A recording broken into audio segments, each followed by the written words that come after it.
Congratulations on purchasing the AutoSwing Door Operator. In this video, we will walk you through the process of installing the AutoSwing Door Operator on your swing door. Before you begin, you need a ladder, an Allen wrench, a sockets wrench, a drill, a flathead screwdriver, and a spirit level. Using a flat screwdriver, clip off the safety cover. Plug the power cable extension into the back of the AutoSwing. Fully close the door. Make sure the edge of the base is aligned with the edge of the door.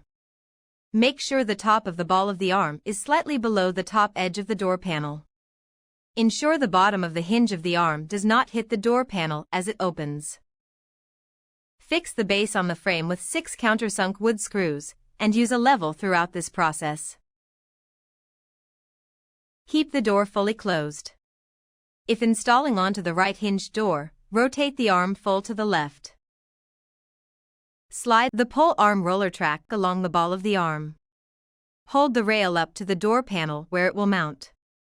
The pull arm roller track should be flush against the door panel. The ball should be upward in the track. Position the right edge of the track, an inch from the ball when the door is fully closed.